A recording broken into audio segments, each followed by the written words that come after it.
Hey. Hey. All right, we're gonna pull our mask off. Yeah. Gonna make sure that I don't have lipstick on my teeth. All right. If you want to check that, you can. No, I'm fine. Okay. You sure? Okay. Hey, Ash. Hey, Jessica. It is great to be here. Yeah. I'm excited to have this moment, just to kind of set this up.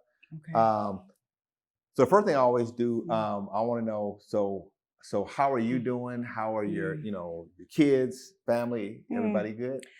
We're hanging in. We've been paying attention to COVID. It's affected my family and my friends in a deep way. Early on, I lost so many people that it just kind of shook me. And as you know, I had to figure it out as an artist, and I'm full-time single parent. My son King, he was 14 years old, headed to high school, he's in high school now, Detroit School of the Arts. So it's been a shock to the system, but I regrouped because I found out and I realized pretty quickly that I was necessary. It's deep. Like that's kind of what's kept me going is that people are in need of art right now with not being able to go out to events, to hear live music. And so I shifted gears. After my tour got canceled, I had no choice. I mean, many of us, especially the independent artists, a lot of my friends, my artist friends, who are very well off, are just living off their savings, to be honest. And so it's not like as hitting them as hard financially, but gig workers, which is what I am. I'm a blue collar working artist. I make a living for sure off poetry and performances and speaking engagements. But without it, you really, I lost probably 70% of my income between March and April. So, So, but you know what? I'm healthy. I'm healthy. My family's healthy. My mama's hanging in. She's fighting cancer, so that's not easy for her. So I don't see my mom as much as I would like to, but we're doing what we're supposed to do so that everybody can get to 2021. Yes. That's where we're at. No, this is exciting. So, so to kind of set the stage, so we're having these conversations and the theme is Rebrand Black. And it's about culture, business, and tech. But ultimately, as we start to dig into these conversations, our real focus is identifying or recognizing Black genius. Come on. And Black innovation. Yes. And so like you instantly came to mind. And so even as we were preparing for this, I thought about one of the first times that I remember interacting with you. And so it goes back to Detroit's largest selfie. So this was in, I think, 2000, maybe 13 or something like that. And so we did like this thing down at the DIA. And so I was looking, and I saw this lady with blue lipstick on, and I was like, "Oh, that sounds like me." Yeah. And so, and then from there, I've had a chance just to be able to follow the work that you actually do. Yeah. And so me and you were on a call with James Andrews. Yes, my brother. Yeah. And I'll never forget something that you had actually mentioned, and you talked about how artists document the times. Yes. And so can you kind of speak to the importance of like a curator, an artist like you, like how important or what you do in these kind of moments that now kind of capture like this time capsule that we're in? It's been so deep because, my book came out, We Want Our Bodies Back, during the pandemic, and it was such a big deal for me because I'm the first Black woman poet on HarperCollins since Gwendolyn Brooks. So this humongous thing was happening to my life, I thought.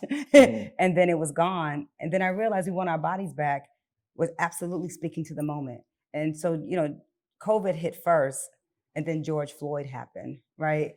And George Floyd happening wasn't new for me. It spoke, like my body of work has always spoke to social injustices, has always put the light on Black genius, for that matter, celebrating who we are as a people and a culture. It's been in the DNA of my work.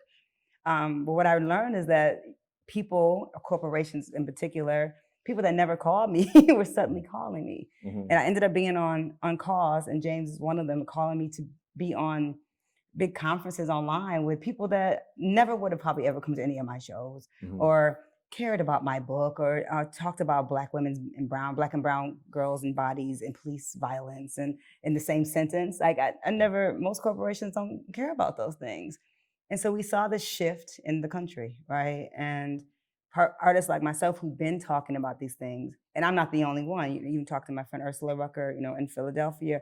Jay Ivy in Chicago. We did an event with the Grammys. I'm on the Grammy board, trying to get spoken word to be given to poets and performance artists instead of people who read books on tape. Okay. So, but now the Grammys are paying us attention. So like, that's the deep thing for me is like, and not me, I didn't ignore that. I could have just been blown it off. And I'm like, oh, they're just doing this because they want to look good. And instead I saw an opportunity to help, help them be great. And also lend my voice to what was happening right now. And you can't just, some artists, went into recluse. Some people deal with depression and things like that. Like my writing and being able to interact with people and touch people is how I keep going. And I had to do that. I had to. Yeah. It's like I look at the work that you do, and like I'm blown away because this isn't a check the box thing. Like, like you bring your full self. Even when I look at like your presentation, like, it was clean. But like, what I'm saying? But you embody the work that you do, right? And so for me, it's always amazing and awesome to be able to have these kind of conversations. I don't think we have enough conversations around amazing stories. I think a lot of our stories are untold. Come on. And so it's the same story over and over again. And so we need to hear or see more of the Jessica Care Moores, who are doing creative work, who are present with their son. That's right. Doing your work. Very much so. And he's been online too. He's had shows online. We did a mother and son reading for an organization out of Arkansas that supports Black boys in literature. We did the Literacy and Legacy event with Ala Greer that we do every year in Highland Park. King was in a reading with our lieutenant governor.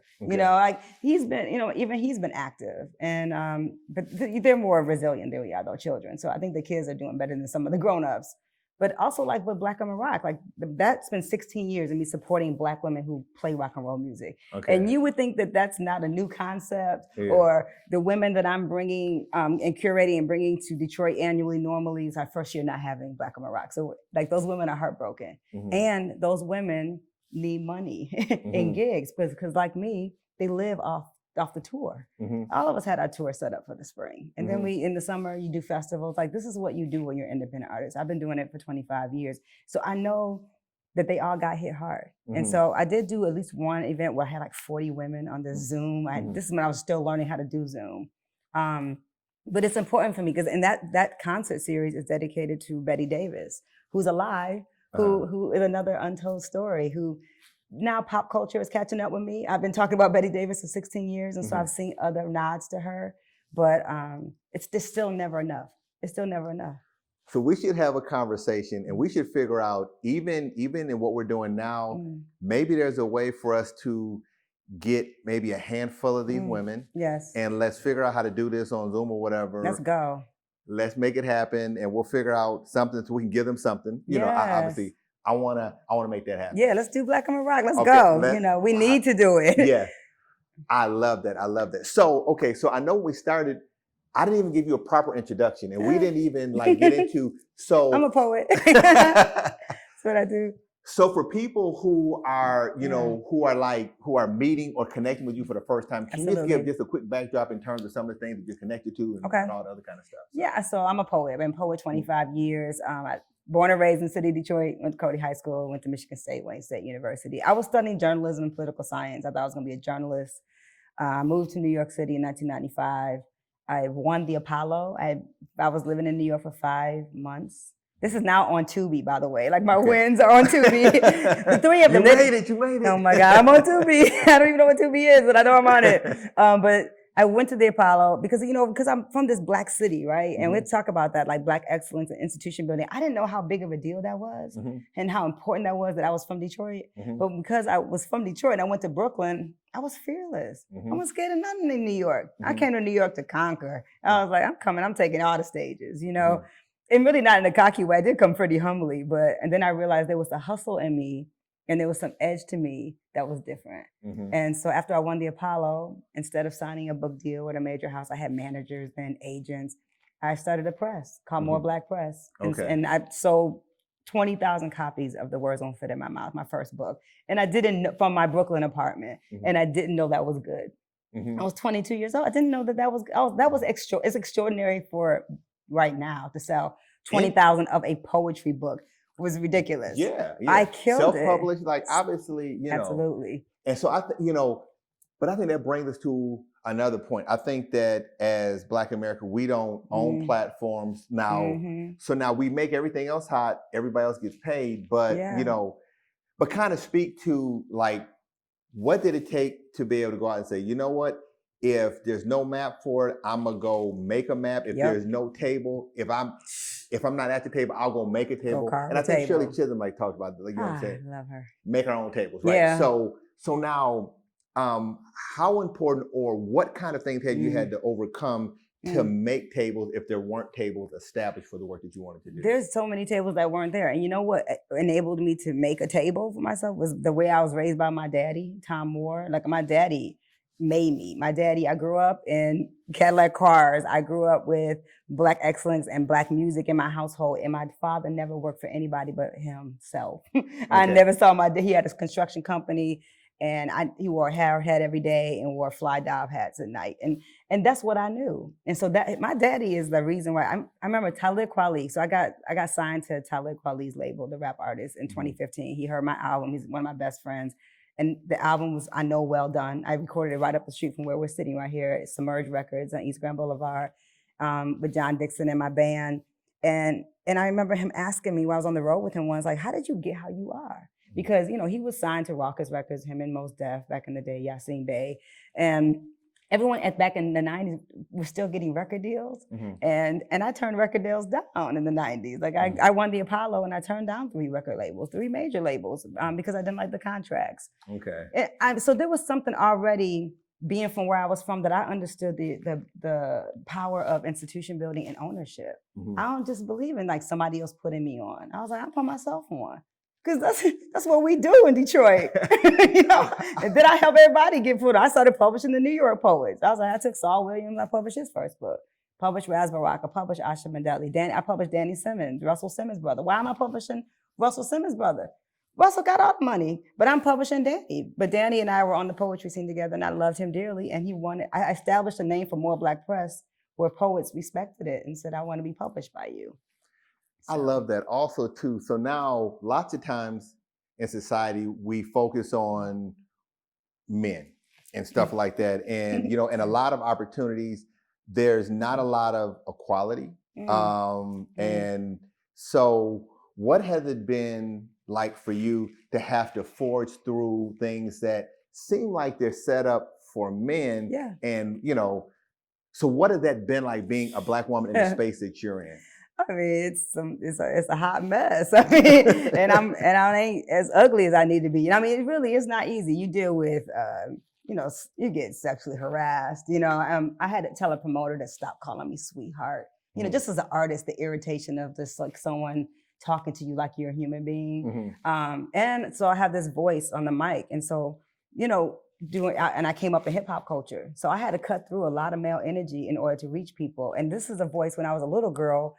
And I say this to tell little girls the story of the time. My voice was deep when I was in 6th and 7th grade. So I was embarrassed about my voice. And then when I got older, it was a weapon. I said, okay, I can cut through some of these rappers, you know what I'm saying? I could get heard, and so you're always fighting. I mean, there was a time when I was I was on the Detroit hip hop scene first where I would cover up. I wore big t-shirts and real baggy jeans because I wanted the brothers and the MCs that I love too, to actually focus on what I was saying. And then later in New York, I just, I got on the rock and roll scene in New York. I was hanging out with people who were wearing crazy clothes and playing guitar. There were Angela Moore and Vernon Reid and Greg Tate and a lot of poets who were experimenting with music like Saul Williams, Lisa Jesse Peterson, Sharif Simmons. We were it was an edgier scene, and I decided that I was gonna put on what I want to wear. And so, it went from baggy jeans and hip hop to like really tight, cute skirts and high heels. And I was like, everybody's just gonna have to focus because I'm a woman. And,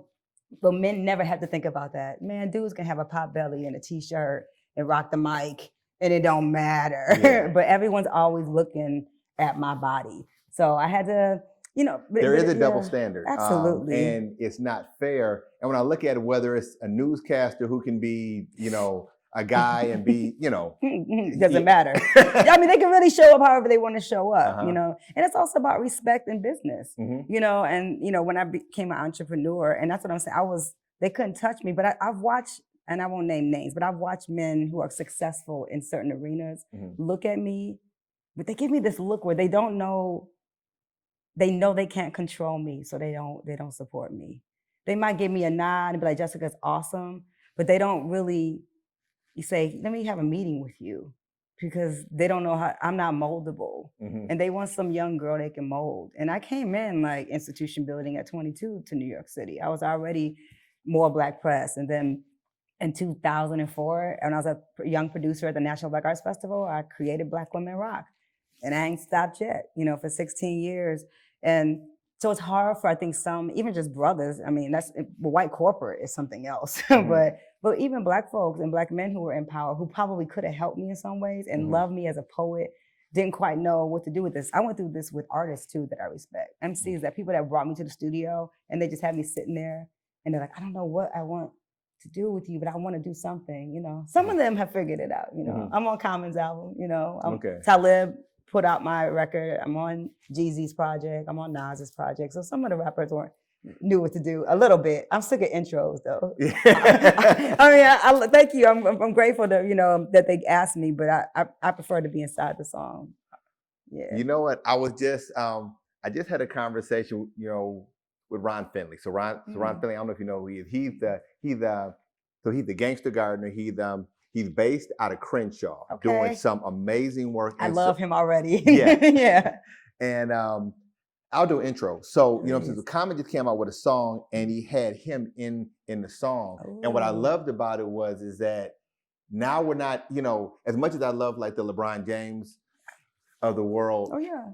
But I think it's interesting when now we celebrate our sheroes like you, Come on. who are doing amazing work and doing good stuff. So let's kind of fast forward. So now we're in a moment where there's a lot of, so George Floyd, that death happens May 25th. Yeah. There's a lot of social unrest and things going on. Yeah. Can you kind of speak to like, how do you feel about the moment and the season that we're in? And I want to kind of set up like a little bit more. So I know that there's all this conversation about our lives. We already know that our lives matter. Of course. And so for me, I'm beyond my life just mattering. Yeah. And now, and seeing a black box online to say I support or I'm down, I think we have to get beyond that. And that's what I want these conversations to kind of be about. So I'm really curious about, how do you feel about this moment? I think people need to pour into Black communities. If you really care, then you need to write a check. Our community, I think about like even just Detroit, the performance art spaces that don't exist here. I watch my city getting reimagined by folks, right? And there's nothing I have a poem I think I'm going to share about, parks for dogs, but not for kids. I just can't, you know what I mean? I was like, if I see another dog park, so I'm like, well, every time I see things like that, I'm like, well, how are they reimagining this Black city? Is it for people who walk dogs or is it people who have families? And I've even had this conversation with people. So when I see bike lanes and things that are getting gentrified, so a bike lane in one community, is for exercise. Yeah. When in other communities, if we're not, we might be walking because that's our only mode of transportation. Yes. Like it's not a nice to have. It's like, this is how I have to get from A to B. Yes. Right. And so one issues, like, it's funny because in my poem I talk about bike lanes because there's a pro and a con to them, right? And there's a lot of we grew up, of course, without any bike lanes, and we survived. We didn't have bike, but we rode in the street like all the time. No helmet, in the middle, so bad, and so we're still here. But as a form of transportation, I support it. I get it, but I think that when you go into neighborhoods and you create things, I just want you to talk to the neighbors. Like, I think before you make a bike lane on the street, that you should actually talk to the people that live on the street, to see what they think about it, like just. And you know what? And so we did a project called Rebrand Detroit. And so we, you know what I'm saying? And so we went into the Grandmont Rosedale community. And what I quickly realized when I went there, even though I looked like the community that I was serving, I realized, I said, you know what? I need to take a step back because I don't live in this community. Right. And so I can't just go say, hey, let's go throw a statue up here, a robot statue, and say you like it because I think sometimes we come in as a knight on a white horse and we're Yeah. acting like we have all the answers. Now, who's really riding bikes? I mean, I'm just being honest. Like a lot of my people don't ride. I ride a bike, Yeah. and I'm vegetarian. I'm a weirdo, right? I'm all those things. I lived in Corktown for 8 years. You know, I lived in Brooklyn and Harlem too. I like to walk, and I'm not mad at bike lanes because me and my son have ridden our bikes all over the city.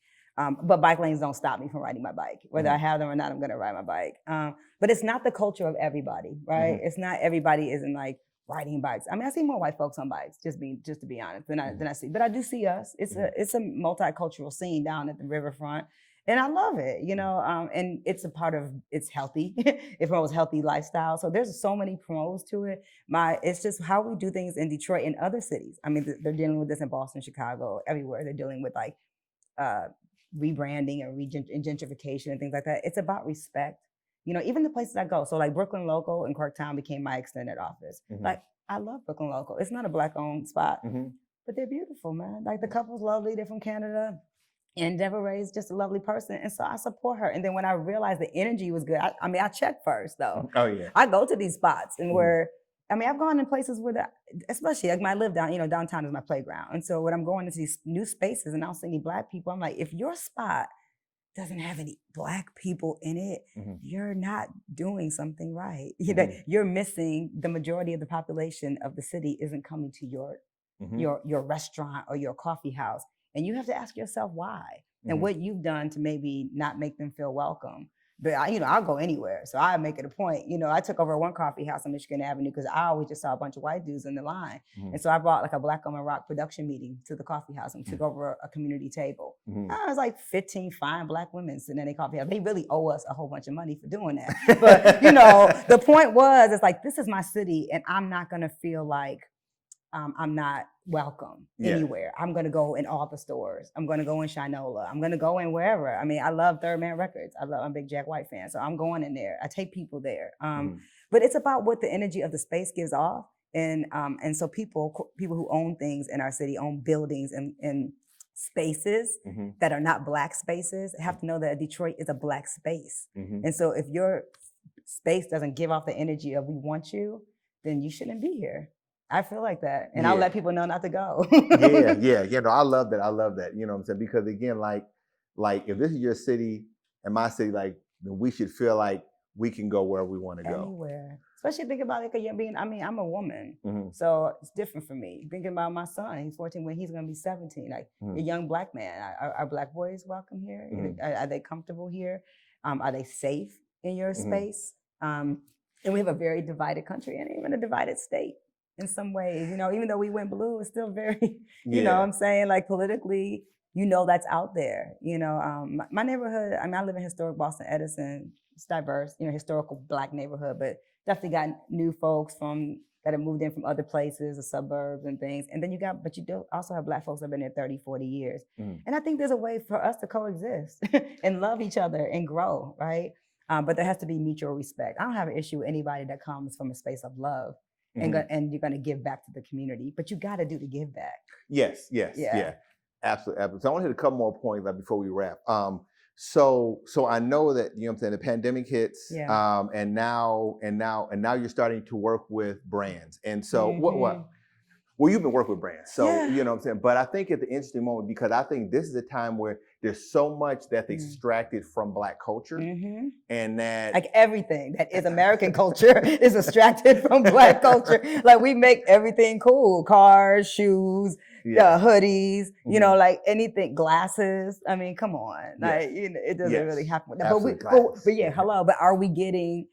Are we getting the money? Are we getting the give back? You know, we know what we give, organically give, right? Our babies organically give. You know, our kids have been stolen from so many times. But what are our schools? What kind of schools do our babies get to go to? What do they have robotics classes? You know, do they have technology in the classroom? Listen, it's so imbalanced and unfair. And I've been raising my son in private schools. You know, for the first time, he's in a Detroit public school for the first time. So it is very interesting just because I know, even when I was having a conversation with a young lady who does a smart city initiative for the city of LA, and we started talking about schools and going virtual and them getting devices. And they're like, look, okay, so now we realize that if we get a device for a family and they have 3 kids who go to 3 different schools, now how do they, I mean, like that's a real issue that I never thought about because I have 1 child. Well, also you probably have internet. I have internet is like paying the heat bill for us, right? That's a normal thing. Yeah. Do you know how many of my kids, I've been inside lots of these schools, Western International, Cody, and DSA the most. My babies didn't have internet at home. My babies they didn't have smartphones. You know, my son is spoiled. Like, you know, I'm sure your daughter is too, right? King's doesn't realize how privileged how he is. And then I explained to him, I said, you know, everyone doesn't have a MacBook Pro, baby. Like, this is not normal. Some kids need that device. You know, you don't even need the device. You know what I mean? And so, but I understand because of my students that, I mean, I couldn't get them to do things that, like, I have this assignment, I want you guys to go read this. And they're like, well, I don't have the internet, Miss Jessica. I can't do it until I get to school. Like, they relied on school to get online, relied on school to have a computer. And so, I'll never forget, like, this project I was doing. I was working with the Detroit Society of Engineering, I think it is. And so we were working with Cody. Okay. And so I think this is my alma mater. Okay, this is probably about 6 years ago. Okay. I think they were considered a dropout factory, right? You know, and so there was a gentleman who just happened to be Caucasian, and so we're having a conversation with the students about internet access, and he was like, man, you can go to Starbucks, and you know, and back then Borders was open. And I said, sir, have you like looked outside the window? You go to Starbucks. No Starbucks is going to ever be. You mean Popeyes? What? Starbucks is not going to be in this community. And so I think understanding, like some of our students are doing work on a cell phone. I couldn't even imagine doing my business on a cell phone. So trying to do schoolwork. Exactly. I think is. Well, that's just a complete out of touch person. Like, I mean, I went to Cody. Come on, Joy Road. I always make jokes about when Joy Road gets Wi-Fi, then I know the city is growing. Yeah. You know what I'm saying? Like, you know, and where you gonna have the Wi-Fi? There's no coffee house on Joy Road. You know, the McDonald's is the same McDonald's was there when I was in school. You know, it's the development. They don't care. You know what I mean? And so, I don't know. And just to go back to your point about like figuring out how to talk to corporations, like even places horrible, like, you know, that have horrible food places. Like there's things I say no to because I just can't attach myself to. And so that's been the thing with me. Like when people ask, I've had to turn down a couple of places where I was like, it wasn't in line with my belief system. I can't put my name on that. But the National Association of Minority Architects, I wrote their new ad campaign because even and shout out to my sister, you know, Kim, who runs the organization right now. She still, as a Black woman, had to figure out, what are we going to say? We're the National Association of Minority Architects. And that means not just African Americans. They have Asian, people of Latin descent, people who have different cultural backgrounds who are considered minority, and of course, women. And she had to figure out, what are we saying to Black architects right now, you know, and she trusted me with being able to tell their story. And something I spoke to you about corporate storytelling, you know, the importance of knowing how to do that. And I think just because I have a journalist background that I'm interested. I'm interested in trying to figure out how to help people, not just tell my story, but tell my story through other spaces and pushing myself to say, okay, Jessica, I know what you're writing about, but let me help the National Association of Minority Architects, or let me help Boys and Girls Club, you know, connect with community. Because just because you have a corporation and you're even in the community, doesn't mean you know how to say that. And that say that, hey, you know what, we actually care. And so that's been a big shift for me. I just did the event with Bank of America. Like I've been a part of, as an artist, of course, attached to corporations indirectly, but rarely do their marketing department like reach out and say, we want you for our gala. And I was like, okay. You know, that was interesting. I was like, surprise, huh? Yeah, because I'm pretty rowdy, you know, but I write about everything. And so there's this, you know, assumption that I'm a Black woman writer, but I don't just write about being a Black woman writer. Like I write about all the things. And but right now people are trying to be better. And I think that's admirable.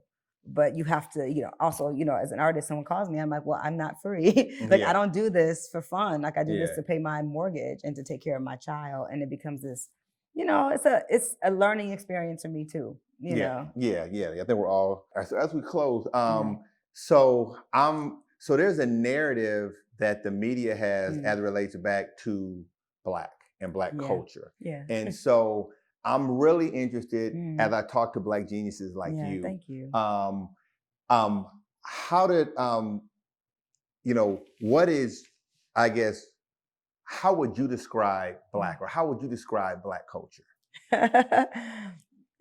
Joy, excellence, fun, African as hell. I mean, it's freedom. Blackness is freedom. That's deep because we always think about Blackness sometimes, unfortunately, historically, as a space of bondage, and it's absolutely the opposite thing for me. I don't even write about the struggle of being Black in this country as it's not a burden for me. It's what's made me stronger, and so like I think Blackness is resiliency.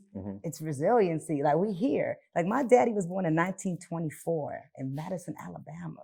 My grandmother and grandfather, not my grandmother and grandfather were born in the late 1800s in the deep South. They die young. What we've endured as a people. Come on, man. We the ones they couldn't kill. I mean, we are the descendants of greatness, great people. And I think the narrative has to change about that. And we're also not the minority. Like I fought hard against that. I don't like being called a minority. So I had a conversation with Ron Finley, and when I say he went in, he was having a conversation with somebody, and somebody brought up the word minority. And when I say he went off, he went off. He was like, first of all, what you're doing is you're basically saying you're minimizing who I am. Exactly. And from a pure number standpoint, that's not accurate. It's inaccurate. And it's been pushed on me. I went to Michigan State University. So I remember my freshman year, they had this minority student affairs office. Do you know I refused to walk in it? I was 17. I was like, I'm not walking in anything that says I'm less than anything on this campus. I'm already on a campus with 50,000 white students. Do I want to be reminded that I'm the minority on campus? Because I knew at 17 that I was the global majority. That's before I got on planes and traveled everywhere and saw for myself that all the women that I was around in Shanghai and South Africa, Morocco and Ghana looked like me and my aunties and my cousins. So, when you can see yourself in the world, but a lot of our babies don't have that opportunity or don't grow up with that sense of self. That they know that this is not right. And it's been a problem for me for a long time. It's a cuss word to me. And I remember I called out, what's his name? He, Cuomo, on CNN, he's on the good side of things. You know what I mean? Him and Don Lemon. I really just watch CNN for Don Lemon's facial expressions at this point, because I just love them so much. But, listening to Cuomo, he said the word minority like 200 times. And I had to tweet him, like, you got to stop. You got to stop using the word minority so much, even if you're saying it with love. Like he thinks he's saying it with love. I said, but you're actually fueling this idea that I'm looking at you. I'm like, baby, most people don't look like you on the planet. You are the global minority. And that nobody, and it's hard for a white man in that power position to be an anchor at a major news network to maybe take a step back, because I know that politically he's on our side. You just from the commentary, you hear it, but you still, even in your privilege, don't realize that you're saying something that might be offensive. Yeah, I don't let nobody call me a minority. I'm like, no. No, this has been an amazing conversation. And as I talk to you, I'm reminded of my mother. So I came from a single parent home. Okay. And so my mother raised me and my sister. She was a Black Panther. All right. Your mama was a Black Panther. Yeah. Come on now. Yeah. She doesn't share all the details, but I mean, she got some stories. I know she had some stories, and even if we get into, I mean, it's a book in and of itself, and getting stuff expunged from your I'm just so I have so I kind of came from that lineage, and my mother was a great entrepreneur as well too. So I'm thankful for that. So if somebody wants to find you, how do they find you online? I'm online all the time. Unfortunately, you can absolutely find me on Instagram, Jessica Care Moore, on all the things, Twitter. I'm even on LinkedIn. I don't check it very often. I'm on Facebook. I just came back to Facebook. I wasn't on it, and now I'm back on it. I should probably get off again. But I'm on Instagram. And then Black Women Rock, blackwomenrock.com, jessicacaremore.com. So we're there. So, and then you have a book, because I bought your book. Thank you. We want our bodies back. We want our bodies back. Yes. Okay. And you can get my books that I published before this deal was at jessicacaremore.com. I have Black Women Rock masks. I got music, I got vinyl, all kinds of things. So I'm gonna speak to the camera. So what's important is that we need to be able to support local artists, local businesses, Black businesses, women-owned businesses. So this is an opportunity to not just, hey, posting a tweet or, oh, that's great, tagging her on stuff is important, but what really, it takes me back to Coming to America. We don't mind the kind of money that jingles, but we rather have the kind of fold. So if we can support and let's buy products and things that she's created, because she's helping put other creators and other women on as well, too. Absolutely. Thank you. All right. Thank you. That was Appreciate awesome. It. Yes. Socially distant. Okay. Yes. Made it happen. Made it happen. Cool. All right. Where are the people for the bodies we can no longer locate? Where are the one-way tickets?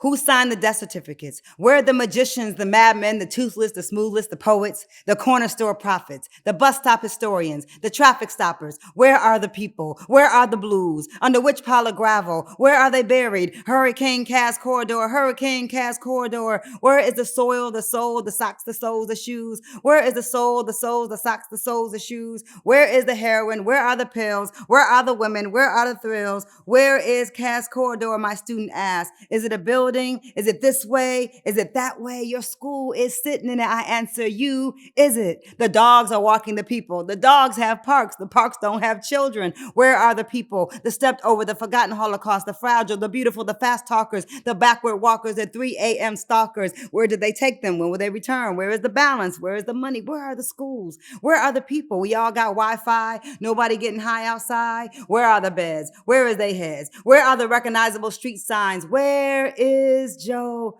Louis?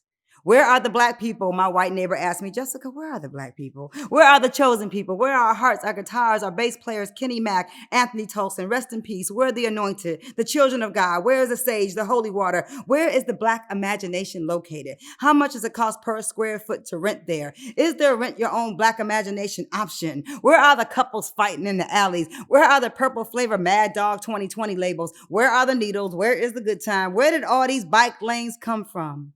Where is the line to simply exist? Where is the painted line to live, to breathe? Where are the parks or swings? Where are the children supposed to live? Where are the children supposed to run? Where are the twilight teasers, the moonlight mythology makers? Where are our military vets, our mentally ill? Where are the people? Where are the people? Where are the people? San Francisco, Oakland, Harlem, Detroit, Chicago. Do you know? Do you know, huh? Have you seen them? Do they all die so new Detroit could live? Do they all die so new San Francisco could live? Where is your conscience? Where is this nonsense coming from? Where is humanity? Where are the people? The one-way tickets? The message is still in the bottle. Where are our indigenous? Where are the salt mines? Where are the people? Where are the people? Where are the people? When you find them, please tell them I have an overpriced gentrified cheese and pork pizza with their names on it. Tell them I am writing for them so they won't disappear without a fight.